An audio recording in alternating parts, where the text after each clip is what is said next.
My name is Catherine Esposito Prescott. Unless you're in Italy or Spain, then it's Catherine Esposito Prescott. I'm the editor-in-chief and co-founder of Swim. And together with my Swim team, Jen, who's here in the audience, my fellow co-founder and managing editor, thank goodness. And Caridad is out here. And Alex, who's in El Salvador. Stella and Julia, thank you so much for being here. Back into a live vibe again. I think we've just been so isolated from each other and from our art, and what we realized last time is that, yeah, we've been good. You know, during the pandemic, we were really good about getting together online, and I don't know, I went through a period where I thought, okay, this is it. We will never. Last reading is that there's nothing that quite takes the place of having that live interaction. Those like little claps in like the side box are really cool, and the hearts and the thumbs up, but there's nothing like having that like, oh yeah, you know, when a poem really hits home. So hopefully now we're kind of combining the best of both, right? We're here together live, and we're here together virtually, and for time, you know, eternal, I suppose. So thank you so much. Tonight we're super stoked to welcome our visiting poet, Naoko Fujimoto, and she's reading alongside our local poet. So, I pronounced it right. So what I'm gonna do is I'll introduce them in the order in which they'll read, and they'll come up and they'll read, and then we'll have a poetry party of sorts. So, our first is a first-generation Cuban-American Endowment for the Arts Poetry Fellowship. She received her MFA in poetry from the University of Wisconsin-Madison. Her work has appeared or is forthcoming from New England Review, Kenyon Review, Online, Agni Jubilat, Narrative, Black Warrior Review, and others. A 2019 National Poetry Series finalist, she's received scholarships, fellowships, and honors from Canto Mundo, the Makers, or is forthcoming in Poetry, Kenyon Review, Seattle Review, Quarterly West, North American Review, Hayden's Ferry Review, Furry Schooner, Crazy Horse, and the Arkansas International Glyph graphic to us from Tupelo Press, also Where I Was Born, and 3 chapbooks. Let's give a super warm, super Miami welcome. Hello, everyone. All right, I brought so much with me up here. Gotta make sure I get it situated. Thank you so much, Swim team. You're amazing. Catherine, Jen, Maylin, everyone who's not joining us tonight but had a hand in all of the wonderful work that Swim does. Thank you so much. It is a tremendous honor to spend my first in-person event since stream, because I have some former students, I think, that are tuning in. So to my Ellipsis Fall 2020 cohort, you guys are amazing. Thank you so much. And also my dear friend, John Allen Taylor, who I believe is watching. Thank you, thank you, thank you. All right. So I figure in the spirit of the boldness of the evening, of us gathering in celebration of poetry, that I would read a couple new pieces today that I haven't read before. And I have a lot of context, I think, to provide for them, but I'll start off with ones that you know, have me talking less than usual. This first poem is called Ño, and it is dedicated to Los Balseros. Men and children going, having gone, lung wet across thickened water. Be it the body to know what's missing, to call back the colors. At sea, the stomach is a bugle, although I've heard it called a scream. Oil drums, headless as monarchs, styrofoam on the knees, said of a thing under or over, here or there. The orchids are lovely this time of year, and the women writing. What covers the land, and is the land, much in us still. I should mention that all of these poems are from my debut manuscript in progress, which explores the historical and domestic tragedies of the Republic of Cuba. This next poem is titled Bodied or Day 1 of 9 and was written in response to the news when Fidel Castro passed. Bodied or Day 1 of 9. I am still underground when I hear that the alligator man is dead, belly up and awaiting furnace. Father delivers the news along with my daily rations, his hands dutiful and nurse-like. Bicho malo nunca muere, he says, dropping the rope into the well. Do not celebrate. There is little difference between being followed and being haunted. With each passing hour, I learn more about chance and limits. I learn that the earth has a jaw too, swallows at will like a man. When I was younger, I thought only the ocean could make things disappear. A raft, a family. I now suspect everything takes orders from somewhere. There are lots of dead rats in the well, but one is fatter than the others. He has a large red gash on his forehead that looks like a salute, so I name him El Comandante. In the well, I'm the one that gives Comandante into a kneel and talk at length about legacy, how easy it is for a tide to erase decades of work in the sand. Less than a mile away, the wire. When I finish my speech, I take a bow. Mother visits at night and speaks of rescue. She says the men meant to liberate me are organizing the best they can, that they still need time. I lie down in the black water and think about history. My blood so patient, my back so wet, there's a name for it.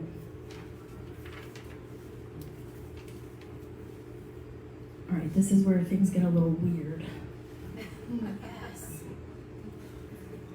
Thank you. Thank you for the cheering for weirdness.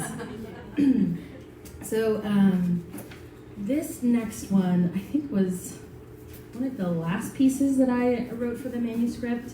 I started CIA Pentagon archives from the early 1960s. So stuff that had been declassified as part of the JFK assassination review. So for those of you who don't know, which I definitely didn't, I very much grew up in a culture that did not question American exceptionalism, especially in regards to a U.S.-Cuba policy. But I discovered that in the early 1960s, the Pentagon offered President Kennedy basically a list of possible actions to provoke, harass, or disrupt Cuba as a means of ousting Fidel Castro from power.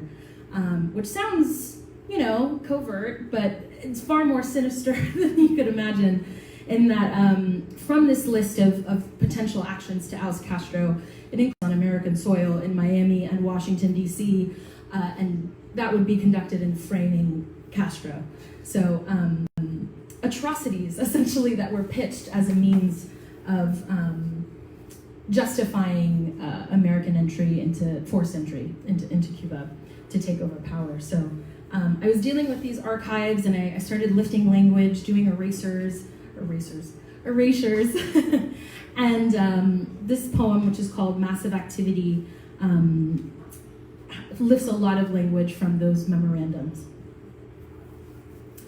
It's in sections as well, and in the corner there's a key that has the section titles sort of as its own poem, and then it goes into the section, so I'll start there. Massive Activity. US meaning suffering or disease, a boatload of real or simulated. US say this on higher authority. US retain a low noise level. US would be blamed on the United States. US meaning suffering or disease. If they die, ticks gently. US man cradles a new canister inside a new aircraft. He is the size of a pathogen from where they stand. They die. He is the size of a pathogen from where they lie. US start rumors, many. It is most important that an impression is given. Say, Amthung is only concerned with his cock and belly, neck down living. Imagine grand table trimmings in a grand hall in a grand residence, lavish women eating lavishly. The won't know the difference between a real and fake photograph. Say, they couldn't possibly know the difference. US sink a boatload of real or simulated to change the color of water, and simulated enough to change the color of water and hide it from the news. Hold steady to the belief that we are making right, that we are administering justice given our actions. US say this on higher authority. Top secret. Higher authority is progress. Higher authority is not time. Higher authority would come from within. Higher authority will be made eyes only. US, especially in the sabotage field. We believe there is a field where their people rest without US. Magnolia trees, serpentine rocks, warm dogs, warm lizards, dry feet. We believe the island is subservient to the dreams of the island. So wake them up. So put them down again. US retain a low noise level. This is not possible. US would be blamed on the United States. If they die, it is most important that an impression is given of water. Top secret, people rest without US. This is not possible.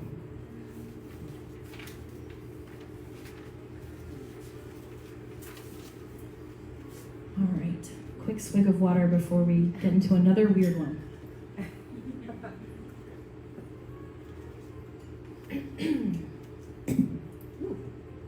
Angry at the microphone.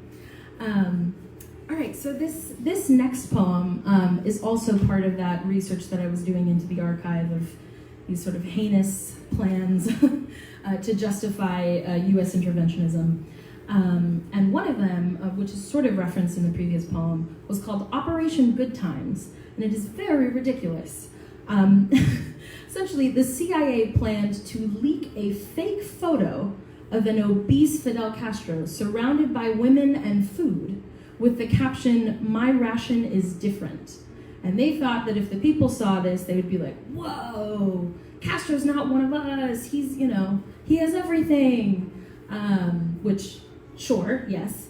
But they thought that releasing this doctored photo would bring about, the change that they were looking for in order to essentially colonize Cuba. So this poem is called Operation Good Times. It could reflect poorly on the regime if this were to get out. If this were to get out the way the poor would get out on the regime, could you reflect on getting out of the regime if you could reflect on this, if this reflected the way out, if this were one? Would this reflect poorly, this regime? It would. Could it get out of this? Were this to get out? It could. This could get out if this reflected out poorly. Could it get poorer? It would. Poor on the way out, pour out the regime to get out poorly, to get on out, the out, get out, get out, get out.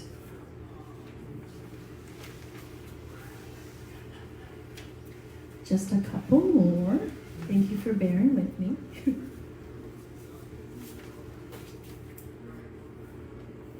This next poem, called Propaganda. Father repeats a Yankee saying about history, its wrong side. In fear of comeuppance, I eat so much I can only sleep on my side. For years, I thought our guts looked like unupholstered chairs, that this unlearning would be a larger spectacle, a bright side. America, wake up. The bazooka blasts are cartoon tomatoes. I line up the lies like hand-holding children, side by side by side. Fidel Castro is a threat to the peace of the Western Hemisphere. For an eye-catching poster, use the color wheels opposite. I didn't fuck the woman with the Che Guevara print above her bed. Instead, I let her pin new atrocities to my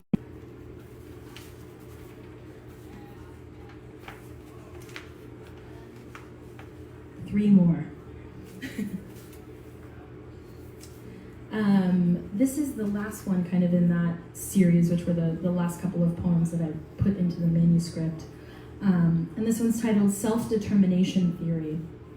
And it has an epigraph from Gertrude Stein that says, "There is something in this native land business and you cannot get away from it." I haven't read this one yet. And I figured that it was a perfect time because my parents couldn't be here tonight and they also couldn't be on the live stream. So this is the one time that that I can get away with reading this poem out loud without it coming back to haunt me. So this is called Self-Determination Theory. I love you, Mom and Dad. I really do. Just in case. Yes. Yeah, cover my bases. All right. Self-Determination Theory. I sit in the living room. In the living room, my mother chokes on something cold and sharp. I launch an investigation. She is wearing a blue jean. The television is hush. I conclude she is struggling with a unique idea. One, just like that, sparks, reds, whites. It is the savior mother calls U.S. U.S. places his arms around her under pressure. She heaves. News channel raises, and the sound alerts my father in the kitchen. I must step over the bodies of other Spanish-speaking men. He does so with ease. I weep in the living room. In the living room, my father watches U.S. grope my mother, and though he is a jealous man, my father says nothing because he, too, accepts no other touch.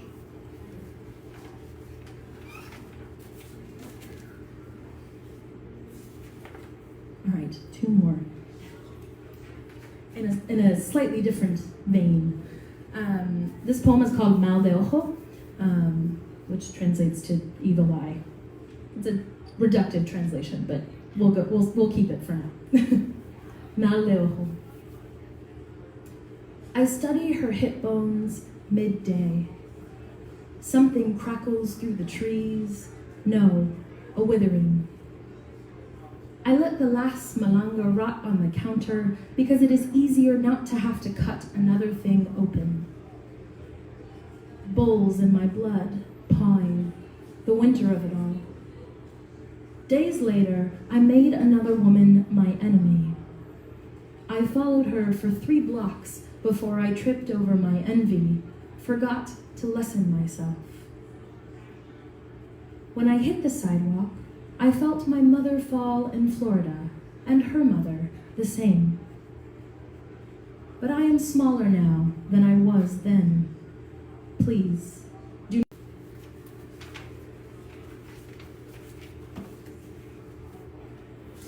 All right, quick swig of water before the last poem. You guys have been so lovely. Thank you so much.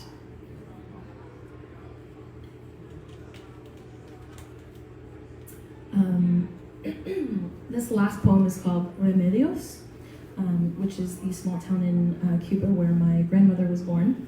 And this poem is dedicated to her. It also closes out the manuscript currently. Remedios. When God was a boy, the dirt was dark red and the myths of women explicit. Just enough of the world had been distributed to know what was possible, what you didn't or couldn't have. Love, fruit. We sorted through piles of black beans in case they lied about its whereabouts. We built ladders we were too tired to climb. Eventually, we cried so often we were forced to invent salvation. We'd fill the largest bucket we could find with the coldest water. We'd sit the crier down and crowd behind her. After several synchronized breaths, we'd lift the bucket and tip it downward. What was left no longer resembled crying, but we chanted, come back to us, anyway. Thank you so much.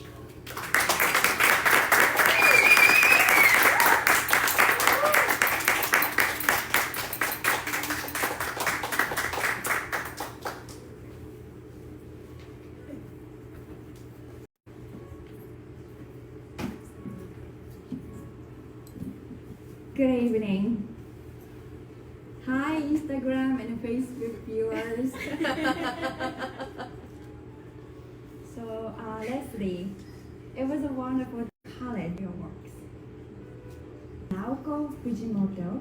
I'm originally from Nagoya, Japan, and then I came here, America, to study English writing. I went to Indiana University, and now I live in Chicago. So thank you so much for having me tonight. And this beautiful, gorgeous place at the Betsy Hotel, surrounded by contemporary stained glass viewers. This hotel is gorgeous, full of arts, contemporary arts. I love that. So, first I would like to read one poem from Hayam Plastic of Betsy Hotel's owner.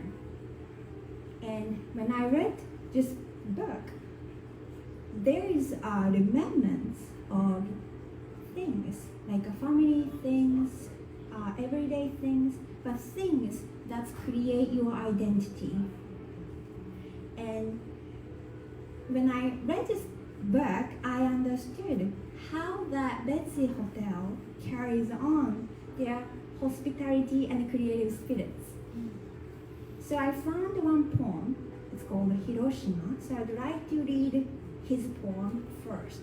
And this ties to my theme. My grandfather, he was close to Hiroshima. He didn't see atomic bomb, but he took care of victims. So first I'm going to read Plastic. 16. Hiroshima. The man who gave the signal sleeps well, so he says. But the man who pulled the toggle sleeps badly, so we read. And we behind the man who gave the signal, how do we sleep? Well,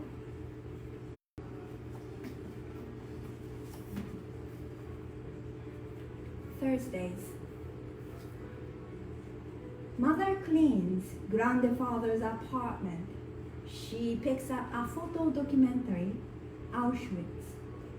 A heavy, dusty book, she calls it. I ask her, will I go to war?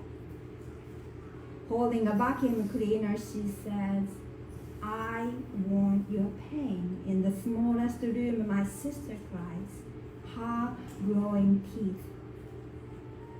Grandfather watches TV on the highest volume, the howling wind. He lost his voice 17 years ago, stroke. This month and the quietness like the people in those black and white photos.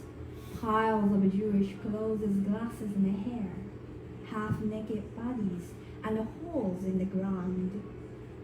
Their stuck tongue with the dirt in their mouths. A last word adheres to their throats. After the atomic bomb in Hiroshima, grandfather stood alone on a black hill. He saw nothing but smoke, burned skin hanging from arms. Under the August sky, his mother listened to an imperial speech from a radio. Japan was lost, mud beneath her fingernails. Miles away from home, he listened to the speech. A stranger gave him a towel, a white towel. He wiped his face. It smelled like dandelion's mother's hands. Dividing. Grandfather met a pregnant woman summer 1945. She held an empty bottle and a little red kimono and sat down by a gray fence. He gave her water and kept walking to the hill near Hiroshima, and then bullets rained and the bomb. He found her again, a shred of red cloth, her bowels and placenta spread under the fence in a ditch. He did not find her unborn child, but smelled it. How beautiful the spring of 1946 was. Dandelions and clovers cover the fence. Millions of cells divide in amniotic bubbles. A new harpoon spin my own. And you ask, do we give it a Japanese American name? Does not matter. I will stroke its forehead every night, humming an old lullaby. Lake Michigan. No clams bubbles to step on the lake beach. Waves just come and go. No seaweed, no fisherman's nets. Plastic cup handles, but no dead coral. Lifeguards, freckled shoulders, nobody screams, jellyfish. Wind tosses my hair across my mouth. I taste nothing, like standing by seashore near a beach house, rusted roofs. You sweated and wanted to name the baby Yume. I said dream, and I did not like it. To a formal flight. Clouds stretch. Maybe you knew. First breath, almost. So now, I would like to share graphic forms, and this is my first time to, actually you guys are going to experience my book, and I am going to disappear from this podium for a second. However, if you are viewer, Instagram and Facebook viewer, please visit my website. You can see graphic poems from my website, naokofujimoto.com. Purchase my book. Please visit Tipro Plus. There, my books are available. So I'm going to disappear a little bit. And for you guys, this book is a gift for tonight. So please enjoy. So hold on.